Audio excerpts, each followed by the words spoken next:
Hi everybody, and welcome to another Tuesdays with Fran. I am Fran, and today I am in Laguardia.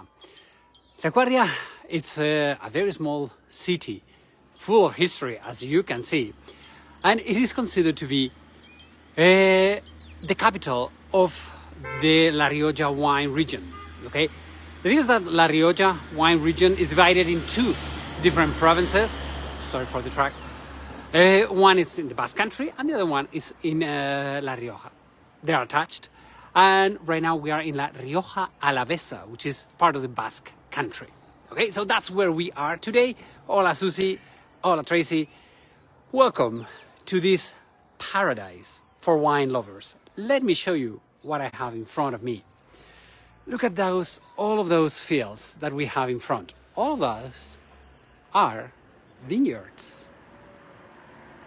As you can see, now they're growing and they're resting for the winter. But in a few months, that will bring all of the amazing Rioja wine. The river that you get to see down there, it is the Ebro River, E-B-R-O, Ebro River. Beautiful, beautiful, incredible landscape. As you can see, the production of wine, it's quite big. All of those villages that we have around, they also produce wine, okay? There are hundreds of wineries everywhere around here. But let me take you inside of the beautiful village of, whoops, sorry for that fast movement of the camera. Hola, Janet. Welcome to this beautiful walled city of Laguardia. As I said, it's a wonderfully walled city. Let me see if I can cross the street, the road, before I get run over. All of these walls, they date back to the 1200s, the 13th century. But this is, on the left, man-made. But in front of us, that mountain range that we get to see back there, it's a natural wall. And those are the Cantabric mountain range. The thing is that mountain range that we have there really helps the climate in here, because that doesn't allow the big storms to hit in, and that is what makes this part of Spain very good for wine production. Hola, Jill. Yes, Janet, it is gorgeous. Anyway, in these impressive medieval walls, we have 5 gates. We are right now in the East Gate. It is the gate of St. John, because we do have a church. I'm going to show it once we get inside. The Church of St. John, okay? John the Baptist. Oh, sorry for that. Hola, Karen. Hola, Liz. How are you doing? So, let's start a little bit with this magnificent... Hola, Brenda. Hold, Fran. Why do you want me to hold? Hola, Mats. How are you doing? Anyway, I want to start with this incredible Church of St. John. This church was constructed 12th, 13th century. It is part of it is late Romanesque, but it's a Gothic temple, as you can see by the pointed arch. The entrance is quite simple, but it has an amazing representation of the Annunciation of the Holy Mary. Here, in these 2 columns, we have on the left, Archangel Gabriel telling the Holy Mary, hey, you are pregnant, okay? That's a very important thing. And in the capital, what we have, it is the dormition of the Holy Mary, the death of Holy Mary, okay? The thing is that one of the things I love big time about this church is the oculus, the light coming inside of the church. And right now, we can see the light hitting that oculus. Look at how beautiful the light hits on it. I'll get to see all of those sculptures and all of those beautiful, beautiful things. And on top of that, we have this representation of a bishop, of a lady, of a juggler, all of those incredible sculptures. I love the bishop. I mean, the one right now on your right, he's like squinching a little smile like, they're coming in, get ready. I love it. I love. So it's a beautiful, humble little church, but not that humble. It's an amazing thing. This corner, it is called the corner of the grandparents. The reason for that is because it is surrounded by walls. It's very nice, it's very warm, and it hits the afternoon sun in here. So all the grandparents, by tradition, they used to come over here, or they still do, in the summertime, which is a beautiful, beautiful corner in the village of Laguardia. The entrance, the gate that we have just entered, long time ago, it was a watchtower. Today, it is the tower bell. Okay, well, today, and from the 15th century on, it was the tower bell of Laguardia. Okay, so, as you see, it's incredible. Everything in here is going to be sandstone. Okay? Sandstone, we have many quarries all around here, full of sandstone, which is the stone we're going to find in all the houses, all the palaces that we have here. I told you that there are many, many wineries in the town. Well, this is one of the doubts I always have. Do I say town? Do I say village? There's 1,500 people living in here, so village would be more appropriate. Well, anyway, the thing is that there are, in the village, there's about 80 different wineries, 80. I mean, big time wineries everywhere around. We have from very old ones, one of them is right there. It's called El Fabulista, an amazing old winery that I love. Anyway, the thing is that, sorry for my coughing, I still get those little leftovers from COVID. Anyway, the thing is that the town of Laguardia, we have history about it from the year 1164, when the King of Navarra, Sancho VI, the Wise One, that was his nickname, gave special powers to the city of Laguardia. I told you that we are in the Basque Country, and it's La Rioja, but it was a King of Navarra. Yes, we are in the border of the old Kingdom of Navarra. And in fact, the village is called Laguardia, which means the guardian of the Kingdom of Navarra. Okay? Really, this village has always been a very, very important part for the Kingdom of Navarra, because right there, it was the Kingdom of Castile. Back then, long-time enemies. So it was a moment, it was always back and forth, many wars. The Catholic kings in the year 1486, it was then when the kings established this as a Castilian city. Okay? So really, it has been an amazing back and forth, Navarra, Castile, Castile, Navarra, Navarra, Castile. Okay? Back and forth, non-stop. Everywhere around, what we're going to find are incredible palaces. One of them, it is this palace that today hosts, look at that beautiful balcony. Today it hosts the tourist office of Laguardia. Okay? This building is from the 1600s. One of the things, I cannot get inside because the connection, it's very, very weak. Okay? But one of the things I love, it's this incredible, there we go, this incredible floor. You see the river stones, all the decoration. Isn't it gorgeous? Hola, Sara. ¿Qué tal estás? Hola, Avi. Melanie. Hello, everybody. Anyway, I love this tourist office. By the way, super nice people.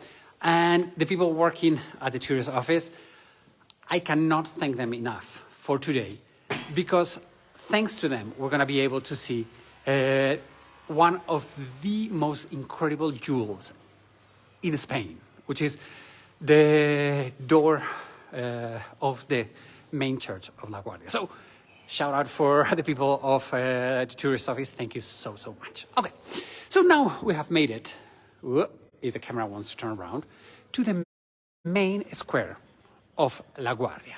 Okay. Here, the most important building, it's the City Hall. It is a building, it's from the 1800s, okay? Here, what we find are the official flags. The first one on the left is the city of Laguardia, then red, yellow, red, Spain. Then the red, white, and green is the Ikurriña from the Basque Country. Then the blue one, the European Common Market. But here, this is what we call the modern, the new City Hall.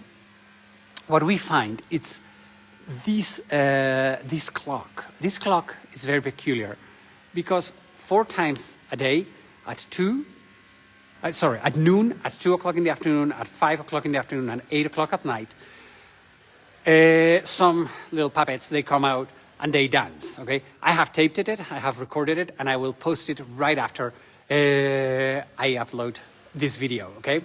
Hola, Nick from Delaware. How are you doing? So if this is the new City Hall, which one was the old one? Well, the old one, it is that one that we have now in front. Right? This old City Hall has an amazing coat of arms. Let me get closer to it, because that is the coat of arms. Well, by the way, that is another of the gates. Okay, as you can see right there, well, it's my finger. Right there is the other entrance. Tracy, you love animated clocks? Me too. They're so cute. Anyway, that's the other entrance, one of the other 5 entrances to the city. And that coat of arms that we have... Oh, I didn't want to do that. Turn around, camera. I want to zoom in. It's so cold that I think my fingers are not even working. Okay, there we go. So that coat of arms, it is the coat of arms of Charles I of Spain, 5th of the German Empire. Okay, which is the Habsburgs, with the 2 eagles looking at the 2 sides of the empire, of the Spanish Empire, the German Empire and the Spanish Empire in here. So, love it.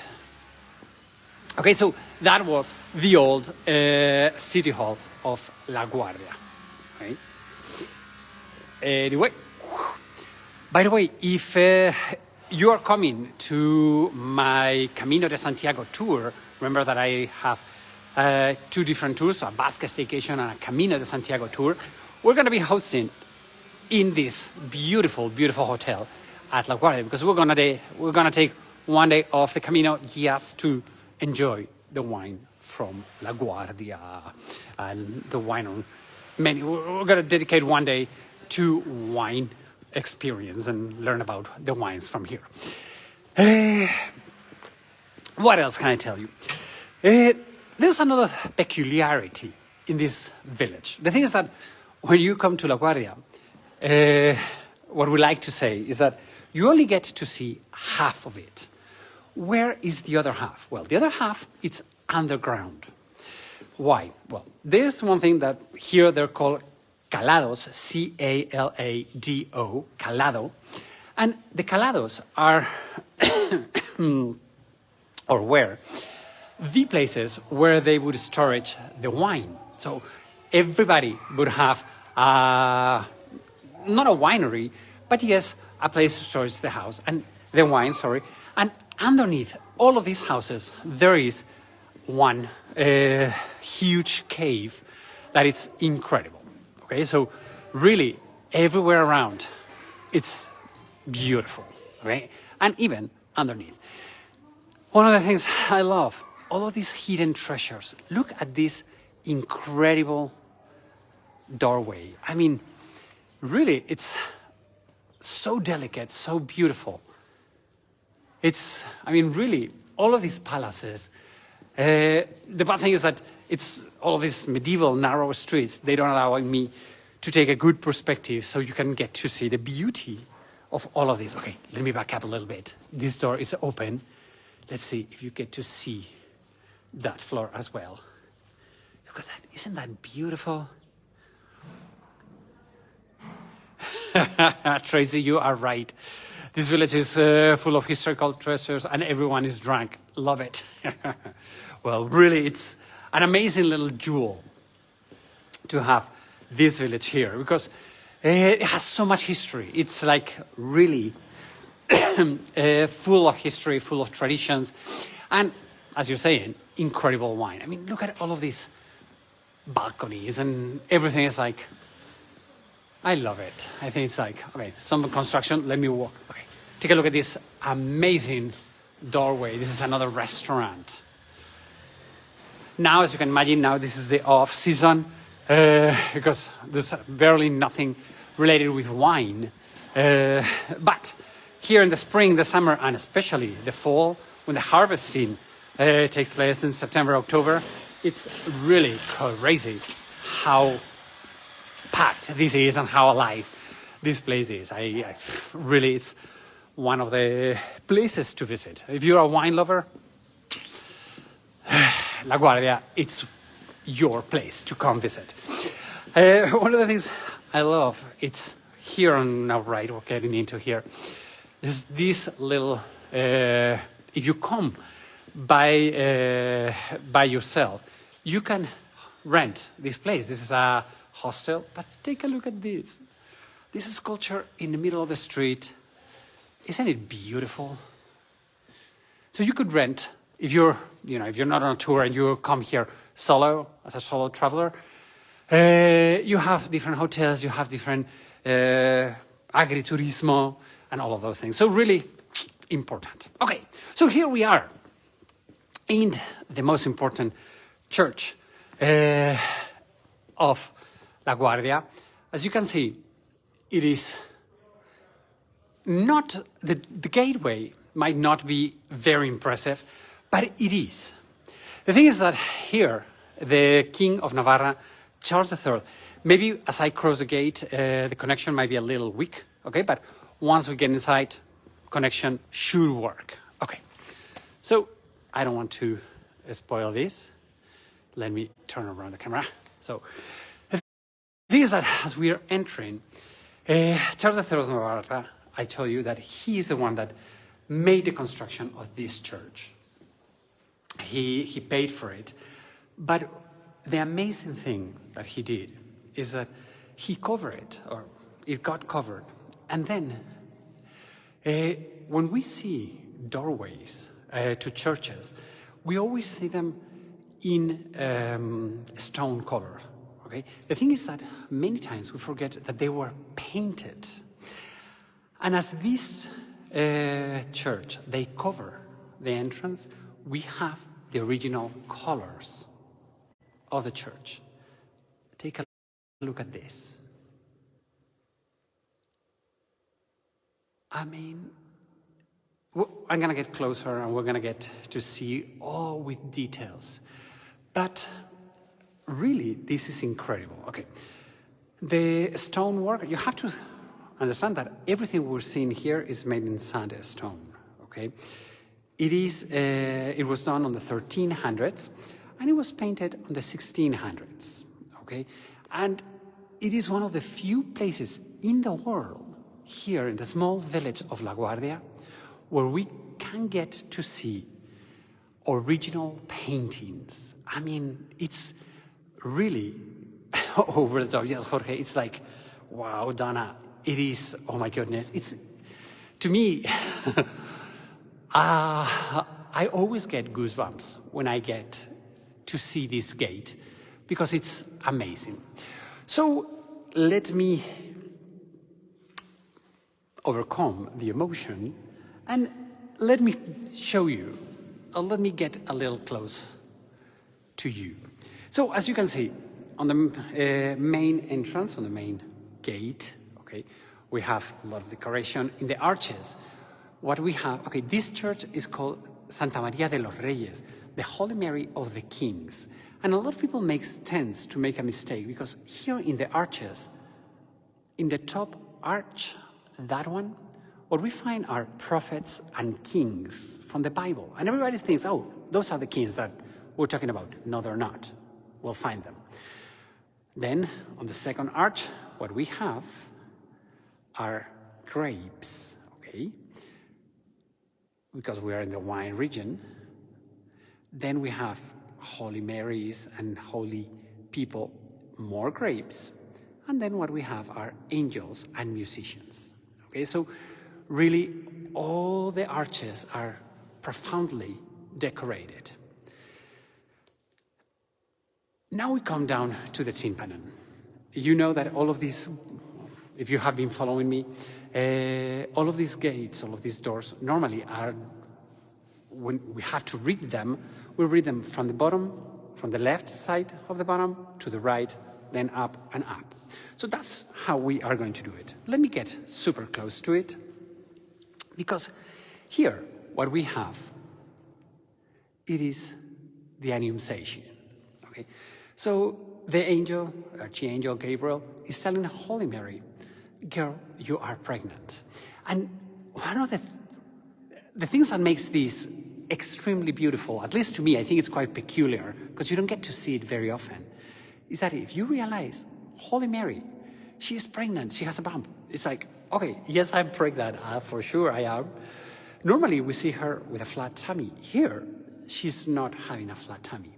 So I love it.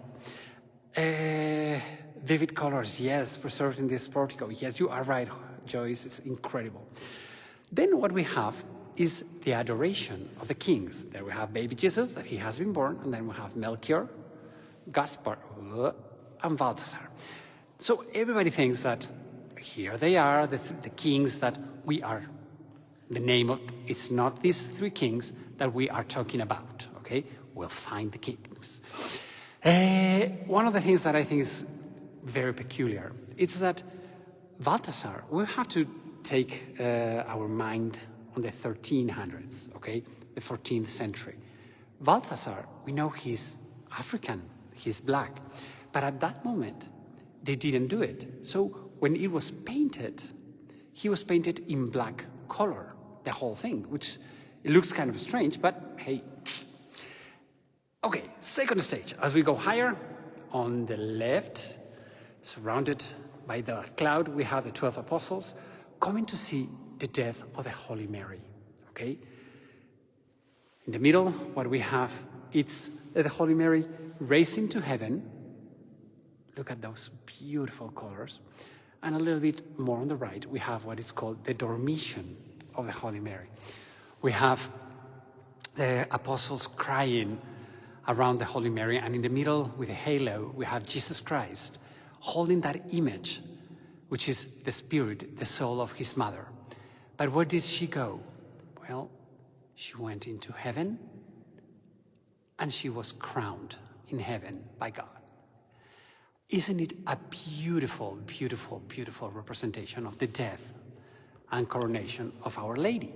The thing is that that is a beautiful part of the life of Holy Mary, but probably the most important thing, it is this image. This image, we have a standing Holy Mary holding baby Jesus. She is fully dressed with all the colors and all the flowers. She is Our Lady of the Kings. Look at her beautiful, beautiful smile. And the colors, I mean, it's really, to me, it's a breathtaking image. Let me make a close-up, because the draping in her gown, it's so beautiful. And the colors, and really amazing. Okay. Besides that, on each side, escorting Our Lady, what we have are the 12 apostles, okay? 6 on one side and 6 on the other side. Here, one that is very important, as we are part of the Camino de Santiago, it is St. James. There we have him with a scallop shell, dressed as a pilgrim. Every detail is beautiful, you're right. It's incredible. So that is St. James. The thing is that on the other side, here we go, we have the other 6. And here there are a few things that, okay,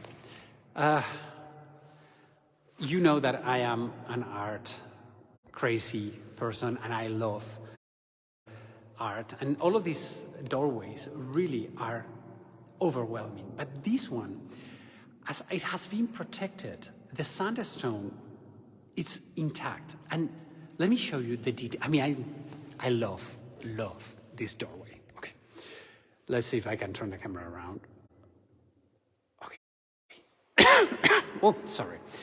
So here, what we have are the 12 apostles. Here, normally shaved, we have John.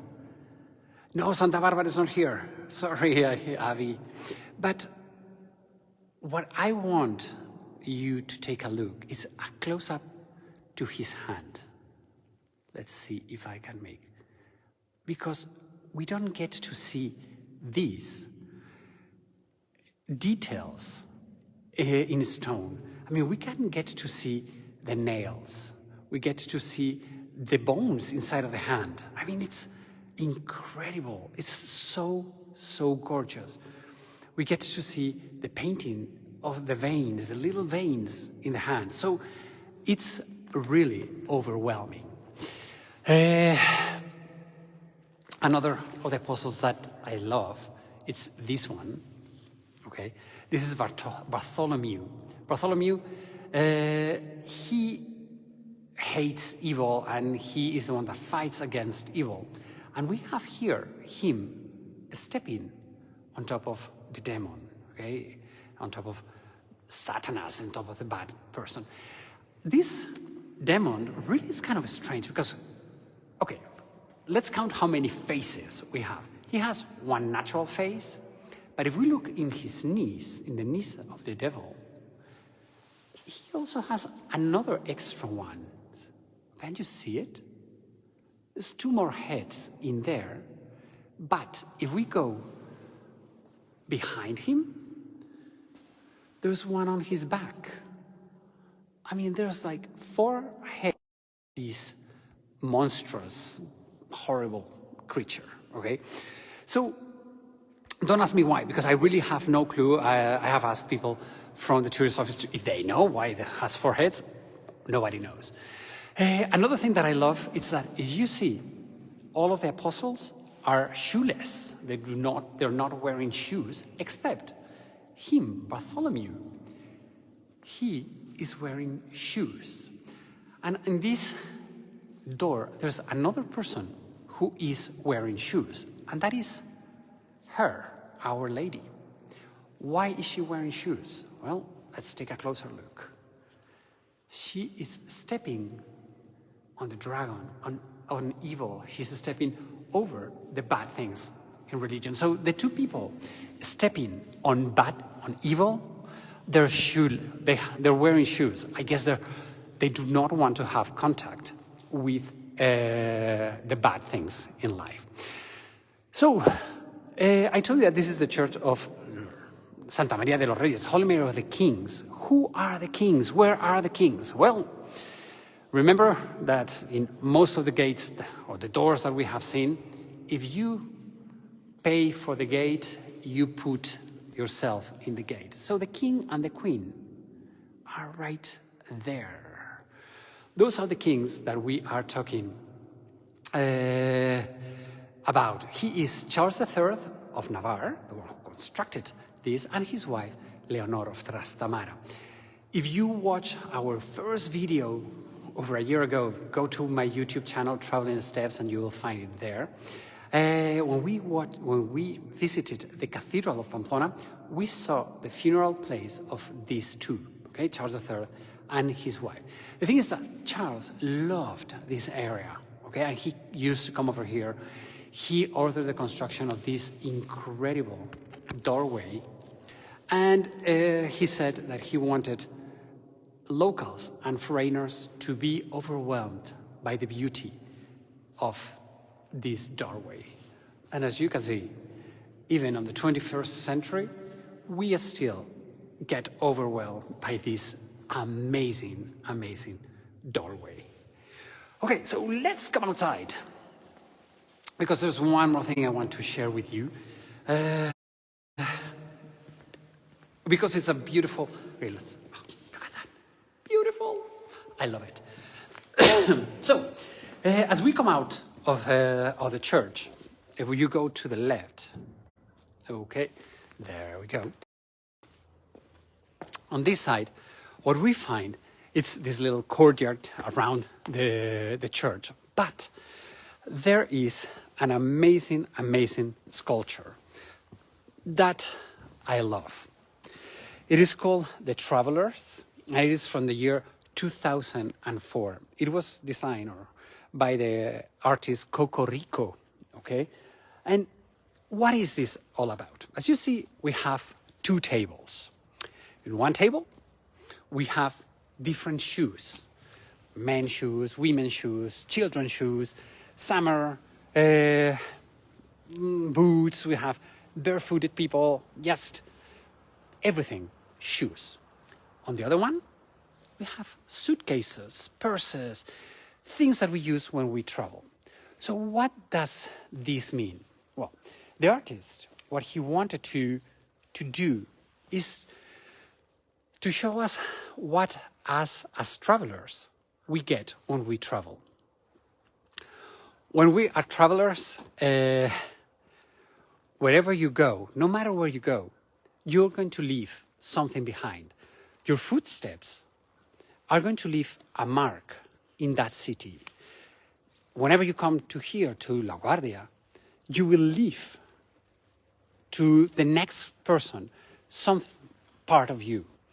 But also, you will fill your suitcase of emotions. Your personal self will be full of beautiful treasure memories. So this sculpture, what it means is what we leave behind in a city where we're visiting and what we are getting from that city. Especially now with these last 2 years that we have not been able to do these two things. This sculpture gives me goosebumps because what I think we are all aiming, what are we all needing? We need to travel, we need to get to see the world again and enjoy the pleasure of a glass of RIOJA wine over here.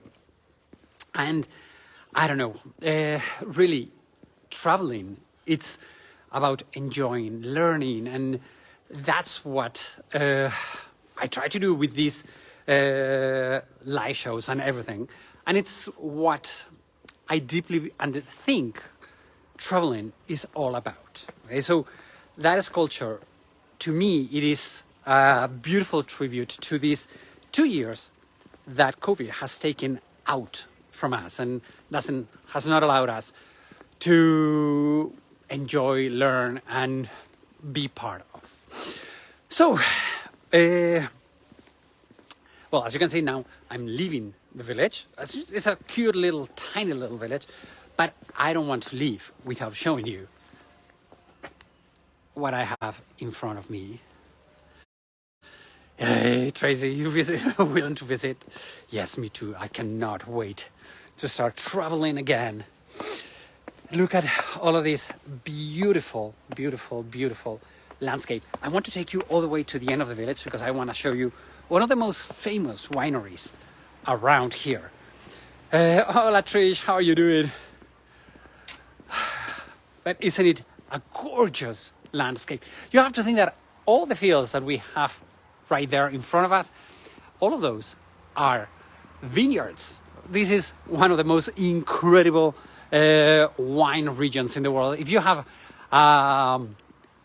wine vendor close to your house, really do come and get some Rioja wine, because those wines, they taste like this land. They have this cold that we have right now. Now it's super, super cold. It is almost freezing point. It was 1 degree over Celsius, which is 30 Fahrenheit. But it's a beautiful, crispy day where we get to see the mountains. And I'm getting very, very close to the winery I want to show you. It's called Isios.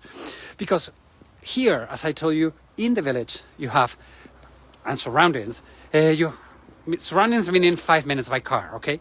There are over 80 different wineries. But in half an hour, you have hundreds of incredible wineries, okay? So let me show you Okay, now we can start to see it. It is called Isios. It's a beautiful, beautiful, beautiful winery designed by Santiago Calatrava, the Spanish architect. There we go. Let me make a zoom to it. Oh God, look at the light. Oh, that wavy, beautiful winery of Isios. It looks like if it's pixeled, but it's really like that. All surrounded by vineyards. Isn't it incredible? At the footsteps of the Cantabrian mountain range. Oh my gosh. So, my friends, thank you so much for joining in today. And as you all know, these tours are tip supported. If you could leave us a tip, that would be wonderful. I have my PayPal link in the feed of here.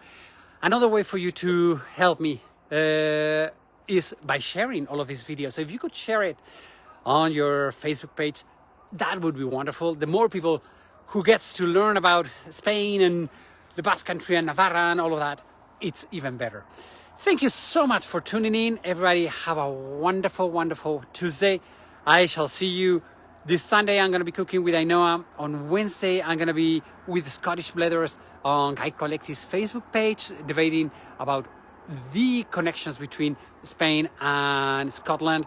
Also, with Jorge Roman of Traveling with Jorge, we do Spanish Loops, a podcast that you can find on Spotify or on Amazon Podcast. And we talk about Spain, everything. So check us on Facebook, check us on podcasts on Spotify, Guide Collective Facebook page this week. Everybody, I don't know, I just love to share my country. Have a wonderful, wonderful, wonderful day. Have a great Tuesday. Look at the light. Isn't it beautiful? Bye-bye.